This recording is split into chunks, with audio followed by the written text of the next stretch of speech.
बच्चों, physics it's easy में आपका स्वागत है। हम लोग आज बात करने वाले हैं चुंबकत्व एवं द्रव्य पर।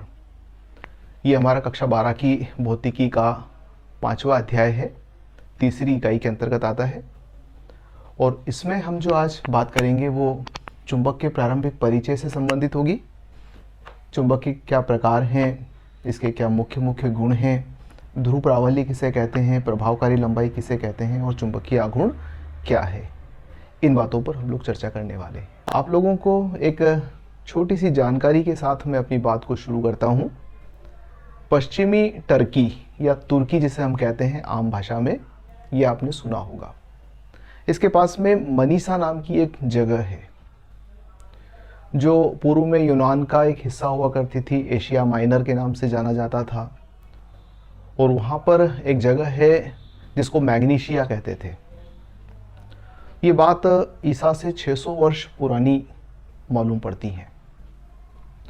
वहाँ पर आसपास जो चरावे रहते थे, जो अपने जानवरों को चराने के लिए पहाड़ी एरिया में जाते थे, तो उनके जूतों में जो कीलें लगी हुई होती थी, सामान्यतः उस समय लकड़ी के वो चप्पल या जूते पहनते थे, तो उसमें जो लोहे की कीलें लगी होती थी, तो वे महसूस करते थे कि कुछ पत्थर ऐसे हैं जिनके पास जाने पर उनके जूते चिपक जाते हैं। या फिर दूसरा ये है कि जो लकड़ी लेकर जाते थे, उस लकड़ी में नीचे अगर लोहे का मूठ लगा हुआ है, रिंग लगी हुई है, तो वो रिंग भी उस पत्थर पर चिपकती थी। ये कुछ काले रंग की चट्टानें हुआ करती थी। तो इस प्रकार से लोगों ने ये पाया कि उस क्षेत्र के अंदर विशेष प्रकार का पत्थर पाया जाता है जो लोहे को अपनी ओर आकर्षित कर लेता है। चूँकि मैग्नीशिया नामक जगह से संबंधित बात है, इसलिए वहाँ पर पाए जाने वाली चट्टानों को मैग्नेट या बाद में इसे हम हिंदी में चुंबक के नाम से जानते हैं। तो चुंबक ऐसी चीज़ है जिससे सभी बच्चे परिचित हैं, सभी ने सुना भी है, देखा भी है, और इसके छोटे छोटे से प्रयोग हम सभी ने अपने जीवन में किए हुए हैं। हमें इसके बारे में डिटेल्ड बात करनी है इस अध्याय में। तो यहाँ जो भी बात होगी हमारी विषय से संबंधित होगी, उसके गुणों से संबंधित होगी, उसके व्यवहार से संबंधित होगी, उसके अनुप्रयोगों से संबंधित होगी। तो ये सारी बातें अपने को यहाँ पर करना है। तो आइए शुरू करते हैं कि चुंबक किसे कहते हैं। तो अगर साधारणतः चुंबक की परिभाषा दी जाए तो हम ये कह सकते हैं कि वह पदार्थ जो चुंबकीय पदार्थों को अपनी ओर आकर्षित करता है। अब चुंबकीय पदार्थ से क्या तात्पर्य है? तो जितने भी लौह पदार्थ हैं, जैसे लोहा है या आयरन ऑक्साइड है, ये सब चुंबकीय पदार्थ कहलाते हैं। इसके साथ में कोबाल्ट है, निकिल है, ये भी चुंबकीय पदार्थ ही कहलाते हैं। इनमें भी ये गुण होता है कि यह चुंबक के द्वारा आकर्षित होते हैं। तो पहली बात तो यह है कि वह पदार्थ जो चुंबकीय पदार्थ को अपनी ओर आकर्षित करता है, उसे स्वतंत्रता पूर्वक लटकाएं तो वह सदैव उत्तर दक्षिण दिशा में ठहरता है। तो ऐसे पदार्थ को हम चुंबक कहते हैं।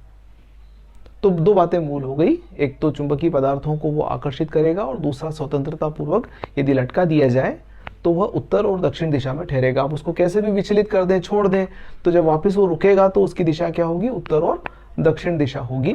ये चुंबक है। अब चुंबक के प्रकार, तो सामान्यतः हम चुंबक को क्लासिफाई करते हैं दो प्रकार से। एक कहलाते हैं प्राकृतिक चुंबक।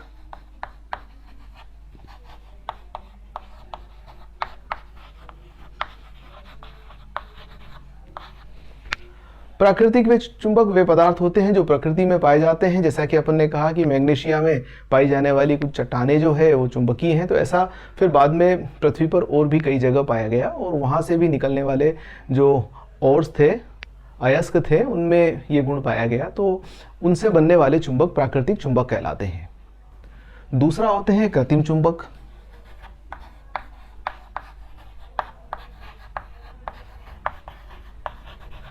इनको हम मैन मेड चुंबक भी कहते हैं। हम इन्हें बना सकते हैं, प्रयोगशालाओं में तैयार किया जा सकता है, फैक्ट्रियों के अंदर तैयार किया जा सकता है। तो ऐसे चुंबक हैं जो हम बनाते हैं, उन्हें हम कृत्रिम चुंबक कहेंगे। और ऐसे चुंबक जो प्रकृति के अंदर पाए जाते हैं, हम जमीन से खोद कर निकालते हैं, ऐसे प्राकृतिक चुंबक कहलाते हैं। तो दो प्रकार के चुंबक हुए, जिसमें प्राकृतिक चुंबक और कृत्रिम चुंबक हुए। अब चुंबक के गुणों के बारे में बात करते हैं कि चुंबक के क्या गुण होते हैं। तो पहली चीज यह है कि यह चुंबकीय पदार्थों को अपनी ओर आकर्षित करता है, या लौह पदार्थों को अपनी ओर आकर्षित करता है। दूसरा यह है कि स्वतंत्रता पूर्वक लटकाए जाने पर यह सदैव उत्तर दक्षिण दिशा में ठहरता है, अर्थात इसमें दिशात्मक गुण होता है। यह हमेशा एक ही दिशा के अंदर स्थिर होता है यदि इसे स्वतंत्रता पूर्वक लटका दिया जाए।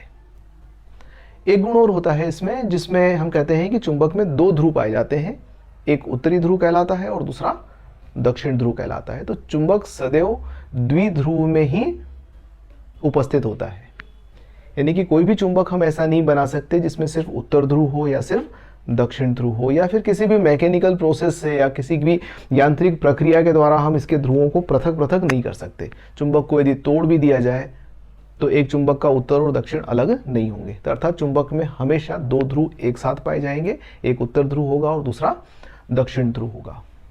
फिर इसके बाद यह है कि समान ध्रुवों के अंदर प्रतिकर्षण का बल होता है, यानी कि नॉर्थ नॉर्थ को रिपल करेगा।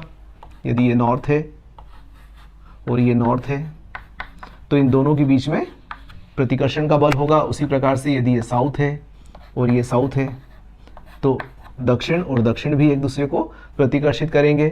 और यदि यहाँ हम बात करें कि एक उत्तर है और दूसरा दक्षिण है तो यह एक दूसरे को आकर्षित करेंगे। तो इनमें आकर्षण का बल लगेगा। यदि विपरीत प्रकृति है और समान प्रकृति है तो प्रतिकर्षण का बल लगेगा। तो ये कुछ महत्वपूर्ण गुण थे चुंबक के जिन पर हम लोगों ने बात किया है। अब आइए हम बात करते हैं ध्रुव प्रावल्य पर। अब जैसे सामान्यतः वैसे चुंबक कई आकार के होते हैं, पर सामान्यतः जो हम प्रयोग में लाते हैं वो छड़ चुंबक या दंड चुंबक कहलाता है। आपने भी देखा होगा चित्र के अंदर, हमारी किताबों के अंदर, या फिर आपने जब चुंबक हाथ में लिया होगा तो ऐसा एक छड़ के रूप में चुंबक होगा, सामान्यतः ऐसा होता है। या फिर स्पीकर के जो पीछे होते हैं वो ऐसे सर्कल आकार के होते हैं, डिस्क के रूप में चुंबक होते हैं, वो काट के बनाए जाते हैं ऐसे। तो ये चुंबक है जिसमें एक ध्रुव उत्तरी ध्रुव है, दूसरा ध्रुव दक्षिण ध्रुव है।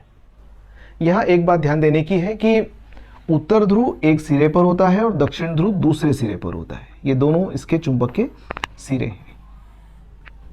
हम ये भी कहते हैं कि चुंबक सबसे ज्यादा शक्तिशाली उसके ध्रुवों पर होता है, अर्थात चुंबक की जो शक्ति होती है ना वो यहाँ पर सबसे ज्यादा होती है। उत्तरी ध्रुव के पास सबसे ज्यादा शक्तिशाली होगा और दक्षिण ध्रुव के पास सबसे ज्यादा शक्तिशाली होगा। अब इसको आप कहोगे कि कैसे हमें पता चलेगा, तो मैं कहूँ कि एक काम करें, बहुत सारी आलपिन ले लें। आलपिन देखी होंगी आपने, ऑफिस के अंदर कागज में लगाने के काम में आती है। बहुत सारी आलपिन ले लें और उसमें एक चुंबक को डाल के उसको अच्छी तरह से हिला दें डिब्बी को। फिर आप सावधानी से उस चुंबक को बाहर निकालें तो आप देखोगे कि उसके इस सिरे के ऊपर बहुत सारी आलपिन चिपक गई और इस सिरे पर बहुत सारी आलपिन चिपक गई, जबकि बीच में कम है आलपिनें।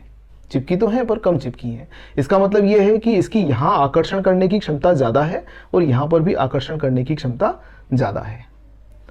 तो इससे सिद्ध हुआ कि इसका एक सिरा जो है वो एक ध्रुव है, दूसरा सिरा दूसरा ध्रुव है, यानी कि सबसे ज़्यादा शक्ति यहाँ पर है। इसमें एक इस सिरे पर है और एक इस सिरे पर है। तो ये चुंबकीय ध्रुव कहलाते हैं। और इन ध्रुवों की जो शक्ति होती है उस शक्ति को कहा गया है ध्रुव प्रावल्य, स्ट्रेंथ, पोल स्ट्रेंथ इंग्लिश में बोलते हैं इसको हम। तो ध्रुव प्रावल्य का मतलब यह है कि ध्रुवों की शक्ति, जितना पावरफुल चुंबक होगा उतने उसके ध्रुव शक्तिशाली होंगे। थोड़ी सी जानकारी के लिए आप लोगों के लिए कि ये जो उत्तर ध्रुव और दक्षिण ध्रुव होते हैं ना, ये बिल्कुल यहाँ ऊपर सरफेस पर नहीं पाए जाते हैं। ये सरफेस से थोड़ा सा अंदर की ओर हटकर होते हैं। ये यहाँ पर समझ लो थोड़ी सी, ये जो डॉट लगा रखे हैं ना हमने अंदर की ओर थोड़ा सा, तो ये उत्तरी ध्रुव यहाँ है और दक्षिण ध्रुव यहाँ है। मतलब ये पूरा जो चुंबक है इसमें थोड़ा सा ये अंदर की ओर हटकर होते हैं, उत्तरी ध्रुव और दक्षिण ध्रुव। ये इसका ध्रुव प्रावल्य कहलाता है और सामान्यतः ध्रुव प्रावल्य को स्मॉल एम से प्रकट करते हैं। इसके लिए जो नोटेशन है वो स्मॉल एम है। एक चुंबक के दोनों ध्रुव प्रावल्य समान होते हैं, मतलब उत्तर और दक्षिण जो ध्रुव होते हैं ना, इनकी शक्तियां समान होती हैं, तो ध्रुव प्रावल्य समान है एम और एम। तो ये हमारा एक दंड चुंबक है, एन और एस उसके दो चुंबकीय ध्रुव हैं, एम और एम उसका ध्रुव प्रावल्य है। तो आई थिंक आप समझ गए होंगे कि ध्रुव प्रावल्य क्या होता है। हम आगे जब बात करेंगे तो मैं आपको ध्रुव प्रावल्य की सही परिभाषा भी दूंगा और इसका मात्रक भी बताऊंगा। तो अभी हाल फिलहाल अपन इंट्रोडक्टरी बात कर रहे हैं, तो अभी इस समय हमें इतना जानकारी पर्याप्त है कि ये चुंबक के ध्रुव कहलाते हैं और इनकी जो शक्ति होती है उसको ध्रुव प्रावल्य के नाम से जानते हैं। अब नेक्स्ट बात आ रही है प्रभावकारी लंबाई। अब ये जो लंबाई है चुंबक की, ये वाली उत्तरी ध्रुव से लेकर दक्षिण ध्रुव तक की इस लंबाई को इसकी चुंबक की प्रभावकारी लंबाई कहते हैं। सामान्यतः यदि हमें कहा जाए कि चुंबक की प्रभावकारी लंबाई, तो हम कहेंगे किसी छड़ चुंबक को नाप लो, उसकी जो लंबाई होगी वो उसकी प्रभावकारी लंबाई कहलाएगी। सामान्यतः हम यही कहते हैं। परंतु जैसा मैंने आपसे कहा कि ध्रुव थोड़ा सा अंदर की ओर होते हैं, तो इसका मतलब दोनों ध्रुवों के मध्य की दूरी जो है वो उसकी प्रभावकारी लंबाई कहलाती है। तो किसी भी चुंबक के उत्तर ध्रुव से दक्षिण ध्रुव की जो दूरी होती है वह उस चुंबक की प्रभावकारी लंबाई कहलाती है। इसे सामान्यतः 2L के द्वारा प्रकट किया जाता है। तो ये इसकी चुंबक की प्रभावकारी लंबाई हुई, 2L से प्रकट होती है ये।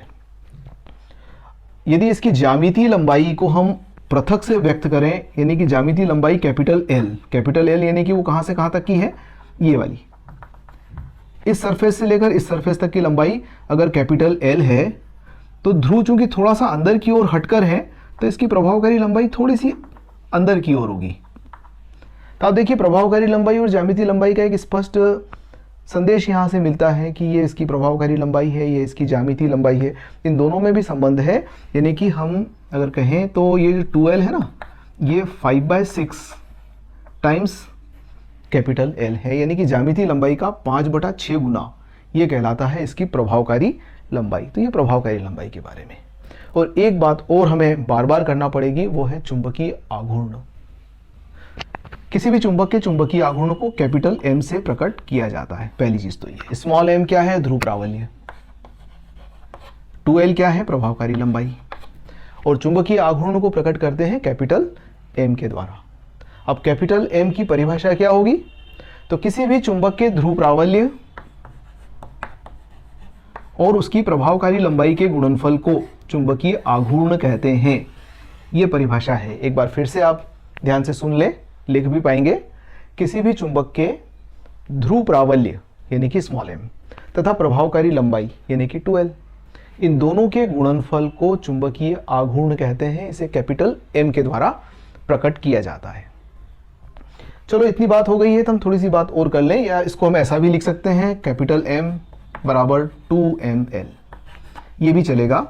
आप सोच रहे होंगे कि ये हमने 2L का रट्टा क्यों पाल लिया, हम इसको L भी तो लिख सकते थे, जब नीचे कैपिटल L लिखा है तो इसको भी L लिख देते। तो आपको बता दूं मैं कि हम जब दूरियों की मापन करेंगे चुंबक के द्वारा, जब हम मापन करेंगे तो सारे मापन हम न तो उत्तर ध्रुव से करेंगे और न दक्षिण ध्रुव से करेंगे, बल्कि कहां से करेंगे, चुंबक के मध्य बिंदु से करेंगे। तो चुंबक के मध्य बिंदु से उत्तर ध्रुव कितनी दूरी पर है, L दूरी पर है। चुंबक के मध्य बिंदु से दक्षिण ध्रुव कितनी दूरी पर है, L दूरी पर है। दोनों के बीच की दूरी कितनी होगी, 2L। अब जो भी मापन होगा वो कहां से होगा, यहां से होगा, है ना। तो इस कारण से हमने इसको 2L ले लिया, ताकि हम बता सकें कि ये दूरी L है और ये दूरी भी L है, और कोई विशेष बात नहीं है। ध्रुव प्रावल्य जो है, इसका मात्रक मैं आपको बताना चाहूंगा कि M का जो मात्रक होता है वो होता है वेबर, और लंबाई का मात्रक आप सब जानते हैं, मीटर। तो कैपिटल M का मात्रक क्या हो गया, वेबर गुणित मीटर। ये जो वेबर है ना,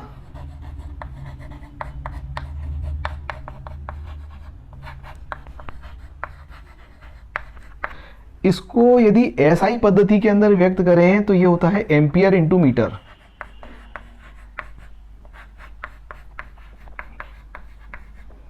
अभी सिर्फ आप याद रखें, आगे चलकर हम इन सारी बातों पर आने वाले हैं। तो वेबर क्या है, एम्पियर गुणित मीटर है, और चुंबकीय आघूर्ण क्या है, वेबर इंटू मीटर है। या फिर आप इसको ऐसा भी लिख सकते हो,